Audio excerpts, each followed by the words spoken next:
Hey YouTube, I'm Coach K, and this is the In the Huddle podcast. Today I wanted to talk about the N.B.A. Western Conference. As you may know, Western Conference, we have Houston at number 1, and right behind them we have the world champs Golden State Warriors at number 2. They're just a half a game back. As you guys should know, there's about 13 games left until the playoffs. So now every game is counts. Like, is who wants that number 1 spot? And I kind of think Golden State's gonna take it at the end of it, but it'll be good. It's important. It's gonna be important for both teams because you want that home court advantage. As you may know, I think Houston and Golden State, they should be in the Western Conference Finals. Comparing those two teams, the way they match up with each other is pretty good. Now you have James Harden, you have Chris Paul, two guys who can penetrate the ball one-on-one ISO, as well as Steph Curry on the other side. You got KD who could do the same thing. So these guys kind of match up well with and it's going to be an interesting matchup. I can see those two going at it at the Western Conference Finals. But you can't sleep on the from the third seed all the way to 8, even to 10 right now. They're each a game or two away from switching position and seeding. So it's going to be very interesting to see in the weeks to come. In about the next 2 weeks, 2 to 3 weeks, the format will be out of who'll come out, but it'll go to the wire with the last 8 or 10 teams because anything's possible with 2 to 3 weeks left. So it's going to be interesting to see, because we also have Portland, you have OKC, you have Minnesota. Minnesota just took Butler as a loss, but he should be able to come back. He just had surgery in his knee, so he should be coming back before the playoffs. So you have the Clippers. You have a bunch of teams out there. You also have Denver, Utah. These guys are all a game, 2 games, a game and a half away from switching seedings right now.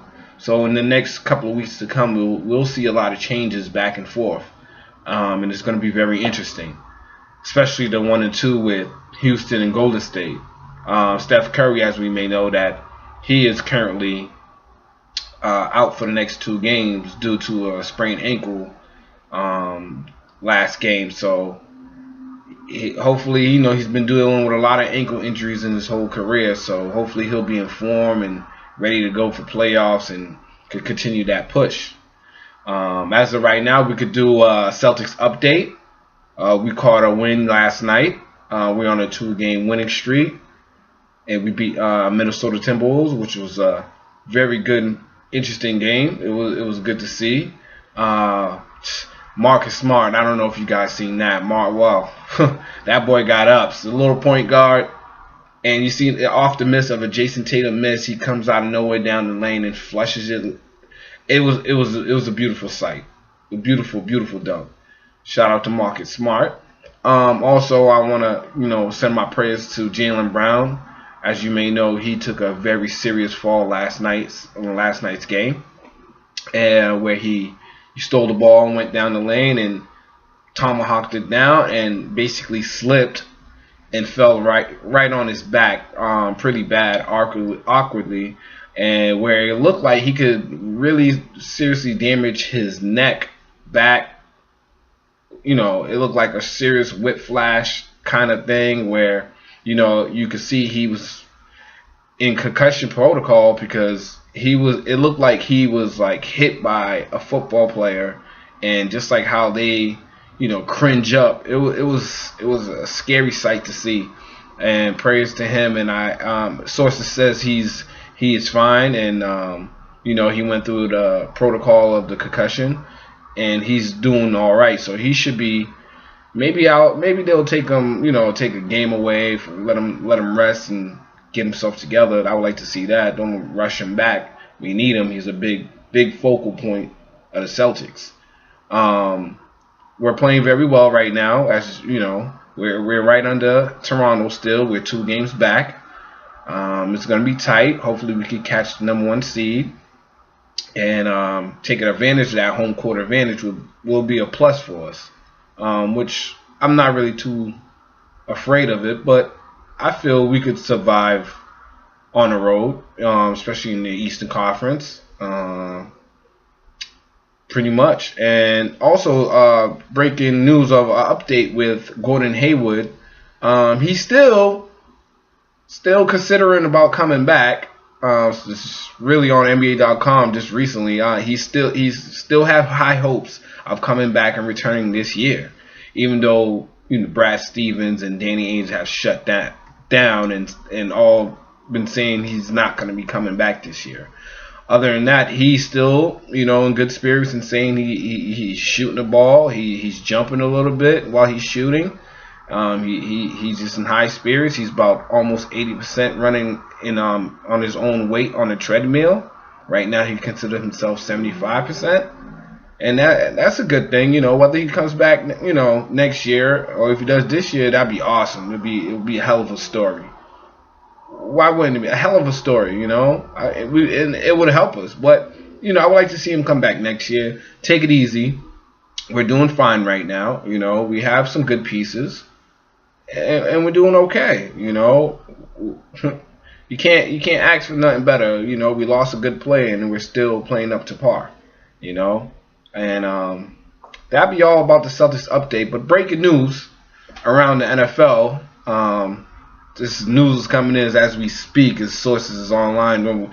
We had the Eagles trade Torrey Smith to Carolina Panthers. So that gave Cam Newton another good weapon right there. We had the Browns also acquire Jarvis Landry for 2 draft picks.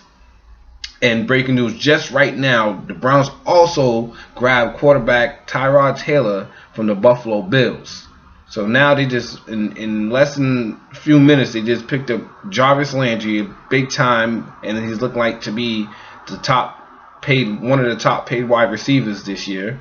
And then you have Tyrod Taylor that gives them a quarterback. So who knows if they'll be grabbing a quarterback in the draft now, which I think they might still planning on for their future, or maybe somebody who could start right away.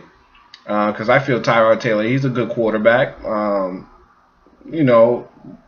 Not too shabby, but mediocre starting quarterback in my eyes. The Seahawks also released Richard Sherman. So Richard Sherman, as of right now, is out of a job. As you may know, he just came out of both his Achilles surgery. He is 30 years of age. I believe he still has a lot of football in him. But Achilles are a very hard injury to come by. Not just 1, but 2 ruptured Achilles.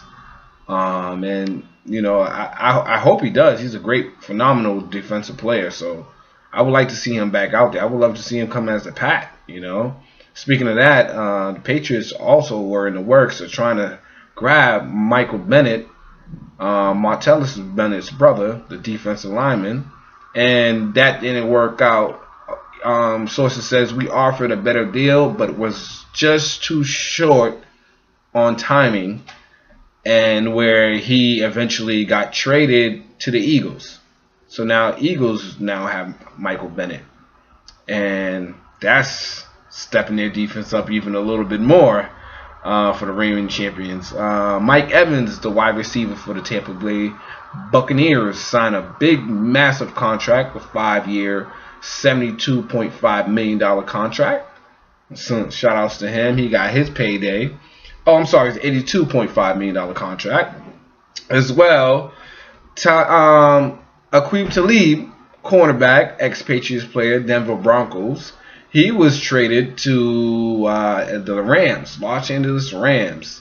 And they're actually been on the news lately as they're doing a whole new transformation. As we know, their offense was very, very high and potent. But now they're stepping up their defense, where they just transformed their whole secondary, where they added Marcus Peters, a very great defensive secondary player. from Kansas City is now with them, as well as Aqib Talib. And they also signed Sam Mitchell.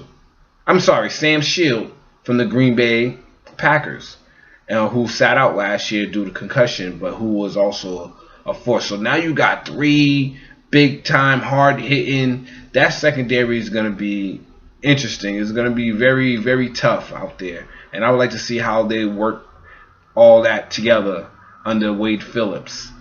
That's going to be a good sight to see. LA Rams might be making some bigger noise now. Now they're balancing out their offense with their defense. Yeah, so as well as that, that'll be all for today. And I'll catch you guys tomorrow. Till next time, this is the In the Huddle podcast. And I'm Coach K. Peace.